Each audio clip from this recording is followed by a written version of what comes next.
Are we live? Beryl? I think we're live. Okay. Good afternoon and welcome.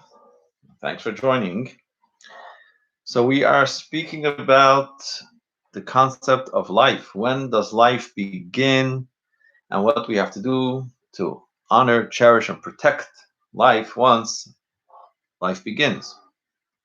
So, as you can guess, we're speaking about abortion and fetal reduction, etc. So, we're going to quickly have a recap of last lesson and try to move along. This is an hour and a half lesson that we're trying to cramp into one and a half hour. So we're discussing abortion and fetal reduction in Jewish law. So technically, although fetal reduction is a form, it's a form of abortion. Nonetheless, for the purposes of our class, when we speak about abortion, we're speaking about simply aborting because the person chose so. This couple or this woman that's pregnant just simply chose not to go through with the pregnancy and go through the abortion.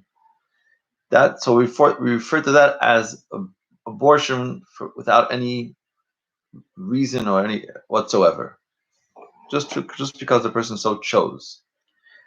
And fetal reduction we're going to speak about is more for a purpose. Either, and as we had in our case study, it's either for a medical procedure, a medical reason. In other words, this person is pregnant with triplets or even more, quadruplets, and they feel that they feel if they go through with the full all four fetuses, the pregnancy won't survive. So the question is, there's a purpose. There's a purpose to consider fetal reduction. Is it permitted? Is it not? And in the other case study where a person simply had a large family already and she was expecting twins and she just felt that it would be too hard on her. So again, there is a reason. The question is if this reason is sufficient according to Jewish law. So when we speak about fetal reduction, we're speaking about a reduction for a purpose, either difficulty. It'll be simply difficult on the family if they go through the full pregnancy of the twins or the triplets. So there's a reason, or even a stronger reason, a medical reason, if they feel that if the doctors feel that if they allow this pregnancy to go through with all four fetuses, it simply won't. They won't. The pregnancy won't survive.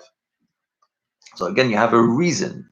So the question is this reason sufficient to allow an abortion, which we refer to as a fetal reduction?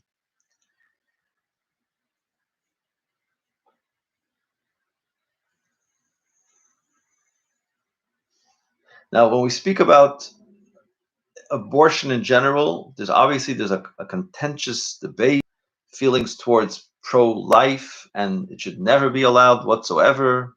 You're simply not allowed to abort of these reasons. In other words, any opinion has a source, has something that it's based on in Jewish law. So let's go see what Jewish law says about, describes and discusses a fetus, so we get to understand what the Torah's opinion, the Torah's view of a fetus is. Is it life? Is it potential life? Is it somewhere in between? And based on the Torah's view of what a fetus is, we could discern whether, in our case, where there's a compelling reason, can we perform a reduction or an abortion to save, in other words, it's to save a life or to help at least raise a family and not to be a tremendous burden on the parents? Is that considered enough? Depending on what this fetus is, what is the status of this fetus, we can understand whether these reasons are compelling enough or not. So let's look at the sources in the Torah. What the Torah says. What is a fetus? What is it in the Torah's view? So we'll go straight first to the Torah itself. You have the Mishnaic and our sages' interpretation and developed the law. It's obviously based on Jewish law, and it's considered Jewish law and considered Torah from Sinai. But nonetheless, I want to start from the biblical and take it into the rabbinical, into Jewish law. So the Torah itself, the Torah itself discusses a situation. It's in Exodus 21. The Torah says, "V'chi yinatzu anashim v'nakfu isha hara v'yatzu yiladeha."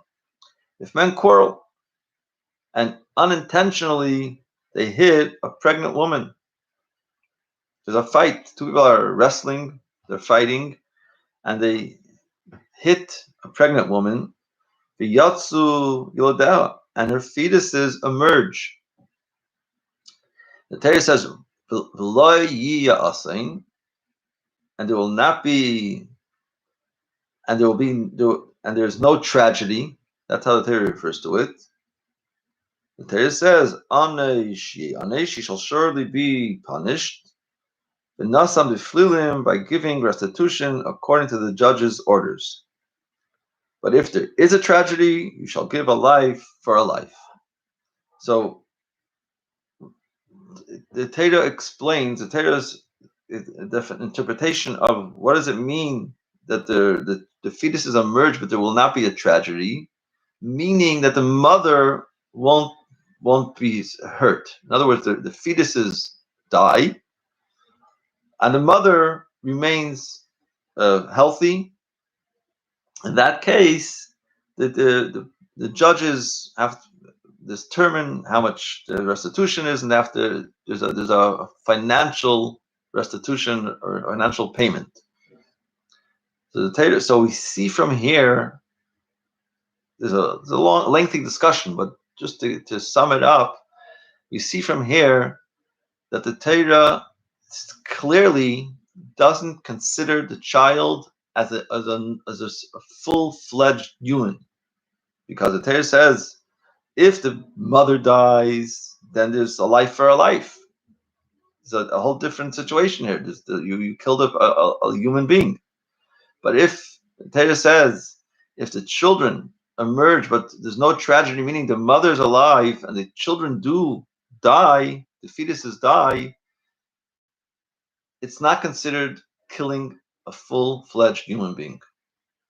So that's determined right here and now. We understand that the Torah does not consider this child as a full-fledged child. However, the Torah does, in Jewish law, the Torah does say that you're allowed to violate Shabbos in order to save a fetus. The mother's pregnant and she's the woman is sitting on the birth stool, and the mother dies, and you have to now save this fetus. It's on Shabbos. So the Torah says the Jewish law determines that you're allowed to violate Shabbos to save that fetus. If the Torah didn't consider the fetus a life of importance, there's no way you're allowed to violate Shabbos. Shabbos is from the most severest laws in Jewish law, the severest mitzvahs in Jewish law, and you simply can't violate Shabbos unless there's a very, very, very life-saving situation. So if you're allowed to violate Shabbos to save this fetus, we see that the Torah does consider this fetus as a life to a certain degree, potential life, a life enough that you can violate Shabbos for it. So to summarize, in Yiddishkeit, in Judaism, one is not liable for the death penalty for killing a fetus. On the other hand, we are obliged to violate Shabbos to save the fetus. So this recognizes the sanctity of the fetus. Jewish law is highly protective of pregnancy and as a rule forbids abortion. So we still don't have a clear understanding to what level, to what degree is this fetus considered a fetus. We know that to some degree it's not a full-fledged human being on the one hand. On the other hand, it's not, it's a fetus and you're allowed to violate Shabbos for it, so it has some potential life or some life, but we still didn't determine exactly and how we were able to apply it to our case studies where there's a compelling reason. Should we or should we be allowed to or not allowed to violate, perform a fetal reduction? So here it's very gets more interesting, where you have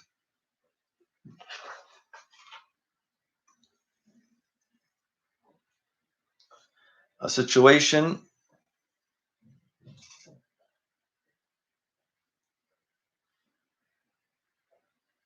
so we said earlier that we'll do anything to save a fetus. But we have a situation where the Torah says that we don't save the fetus. What's the scenario? So again, it's a Mishnah in the tractate of Ohalot, and the Mishnah says as follows: if a woman is having life-threatening difficulty in labor, at that situation, we cut the fetus in her womb and bring it out member by member, because her life takes precedence over the fetus's life. So again, we're trying to determine this now. We're saying that the fetus has life because you can violate Shabbos, but the mother's life takes precedence. So let's get an understanding. Let's get an understanding why, in other words, if this, as we'll speak about later on in the class, if you have two lives and you can only save one, you can't choose one over the other. So how are we choosing one life over the other in our case? So here, there's two explanations. And based on these explanations, we can determine how to apply it to our case. So the first thing is Rashi's interpretation. Rashi is a commentator on the Mishnah. And Rashi explains as follows. Rashi says, he quotes the Mishnah, that the midwife reaches with her hand to dismember the fetus and bring it out member by member. And Rashi gives the explanation. Rashi says, as long as the fetus has not come into the world, it is not a life, and it is therefore permitted to kill it. It is therefore permitted to kill it in order to save the mother. So again, it shouldn't be taken out of context. Rashi does say it's not a life. Again, if there's no, even Rashi, who says that a fetus is not a life, obviously it's not a life when you put it against the mother who's living. But again, if you're talking about just someone that's decided to go through an abortion without any reason, even Rashi will believe that it is a life, a potential life, a life that has to be protected and can't be aborted. So when Rashi says here Rashi uses the term, though, that as long as this fetus isn't born, didn't come into the world, it's not a life, and therefore the mother's life takes precedence. Before we try to apply it to our case, let's see the Rambam, Maimonides, gives a different explanation. And he quotes in his Code of Jewish Law, Maimonides says as follows, in his Code of Jewish Law, in the laws of murder, Rashi says, we are commanded not to take pity on the life of a redif, a pursuer. Understand? So there's a situation where if you see a pursuer, someone running after, pursuing another human being, and wanting to kill that person, it's clear he has a knife in his hand or any firearm in his hand, and he's saying, "I'm going to kill such and such." We have the obligation. We have the obligation to kill this pursuer, to stop this pursuer, even if we have to kill him. So it's a biblical negative mitzvah to not have pity on the life of a pursuer. And Rashi and Rambam applies this to our case of this child, this woman who's having life-threatening difficulty in labor. And Rashi refers to the child as a pursuer. On this basis, our sages ruled that if a woman is having complications giving birth, it is permitted to abort the fetus in her womb with a knife or with drugs. The fetus is considered a redif, a pursuer of its mother. So, again, from here we see that the Rambam believes that this fetus is a life. It's a life and it's a pursuer. In other words, if the Rambam didn't believe it's a life to begin with, as Rashi said, then the Rambam would have just said it's not a life, and therefore the mother takes precedence. But the Rambam doesn't say this is not a life like Rashi. The Rambam says this is a life, but it's a life that is a pursuer. And since this life is a pursuer, we have to protect the mother who it's pursuing, and you kill this fetus. So the Rambam clearly considers this child, this fetus, some form of life. And he very strongly differs than Rashi's interpretation.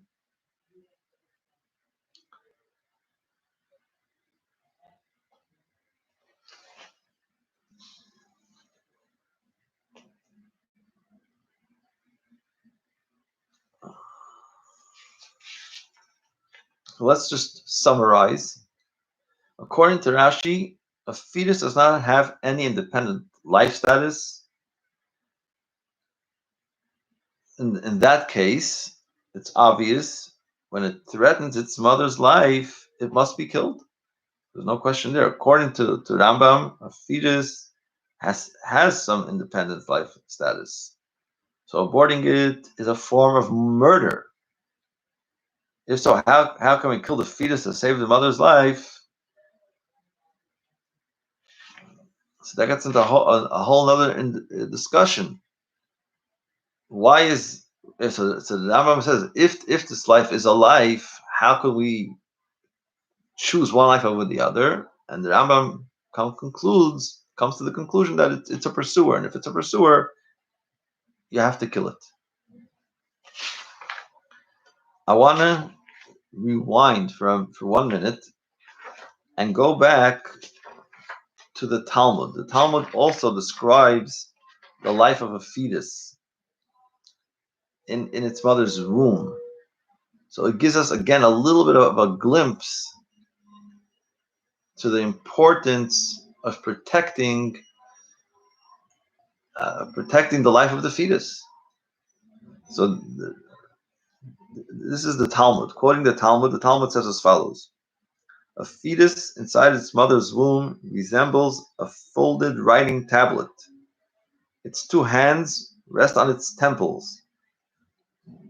Its two elbows rest on its legs. Its heels rest against its buttocks, and its head lies between its knees. Its mouth is closed and its navel is open. It eats what its mother eats, drinks what its mother drinks, and then the Talmud goes on to describe something interesting. The Rambam says a lamp burns above its head, and it sees from one end of the world to the other. The fetus is taught the entire Torah. But as the fetus emerges into the world, an angel comes and strikes it on its mouth, causing it to forget the entire Torah. The fetus does not emerge before it's made to take an oath, as we learned in the Tanya Shir, in the Chassidus Shir, in the Chassidic Shir last 2 weeks ago. So it takes an oath. What is the content of the oath? The Talmud says, be righteous and not wicked. So to summarize what we learn from this Talmudic description, the Talmud indicates that a fetus is a body and soul. When the Torah describes, and Talmud describes that it has a lamp over its head, there's obviously no lamp on its head, but it's spiritually explaining, and it's taught the entire Torah. So the Talmud is telling us that spiritually, God actually invests into this soul for its potential purpose and future when it emerges and it becomes a full-fledged human being. So, just important to underscore that Hashem invests in this soul and invests in this soul and body as a future human being. So again, just to underscore that when no compelling reason, we must protect this as a potential full-fledged human being.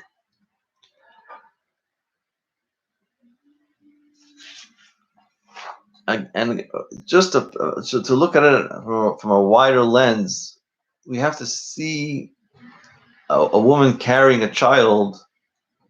We have to see as a woman carrying a child as God's agent to bring life into this world. So it's not simply to say, oh, pro-choice, I'm carrying the baby, so it's me, it's my decision, and so on and so forth. We take you into consideration, very, very much so. But someone has to protect the child. I mentioned in last class, someone has to protect the child as well. And if you look at it from a wider angle, again, you look at it from Hashem's perspective. You can look at it from that there's a spiritual mission here, and a woman carrying a child is Hashem's agent, Hashem's vehicle to bring life into the world. So it's not just another simple decision to say, well, I'm carrying the child, so I should be able to make the decision. Again, Torah does take the woman that's carrying the child into consideration, very much into consideration. You see how the Torah is deciphering how much not, and weighs it back and forth.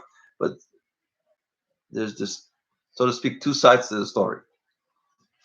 I just wanted to bring that aspect of it, that that even that according to the Talmud, there's a child here. There's a potential. The question is what degree potential, and what degree partially a child already.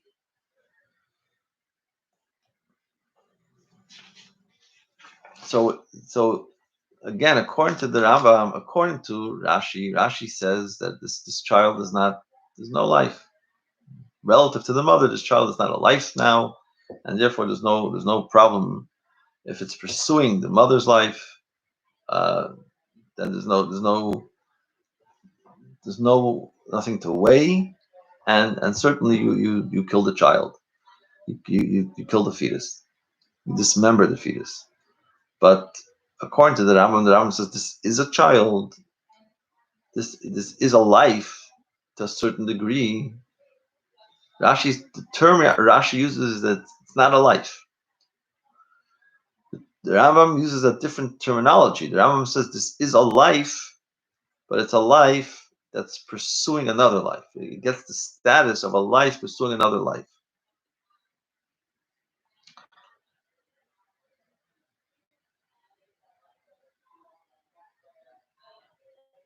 So let's try to narrow it down to something practical.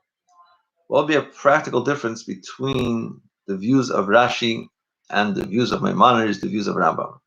One practical difference would be the case of a woman pregnant with a fetus that has been diagnosed with a severe genetic disease, for instance, Tay-Sachs and so on.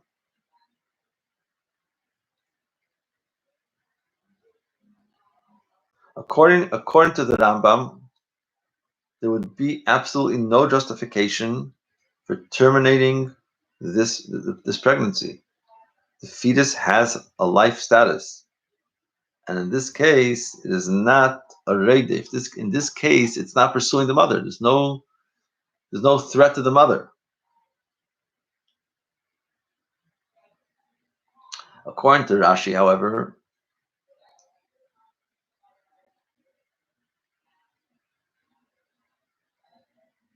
according to Rashi, abortion is not considered murder, and the fetus is only a potential life. The prohibition against destroying potential life would not supersede a great and pressing need to terminate a pregnancy. So we're not applying this to our case study where the children, these fetuses, the way the woman is pregnant with quadruplets, for instance, but there's no genetic diseases, there's no diseases whatsoever. So then the only compelling reason is because you're concerned how the pregnancy will develop. Um, so we don't know what Rashi's opinion would be there. Rambam would certainly believe that there's certainly in case study two where the mother is having a difficulty. Just it's hard to have a big family, so there would be no justification according to the Rambam uh, to terminate that pregnancy, to reduce the pregnancy. Where it's case study one, where the mother's pregnant with several fetuses. In that case, we're not sure how Rashi and Rambam will apply. We know for sure in case study two, there's no compelling reason according to according to Rambam, certainly not. And according to Rashi, it's very, very questionable. We'll continue this next week. Next week on Tuesday. Hope to see everybody here tomorrow, the same time at 1 o'clock. We'll learn Hasidic philosophy. Tomorrow is Lag BaOmer as well. It would be very interesting since Rabbi Shimon Bar Yochai is the one that authored the Hasidic philosophy, the Kabbalah. Have a wonderful afternoon. We'll see you hopefully tomorrow.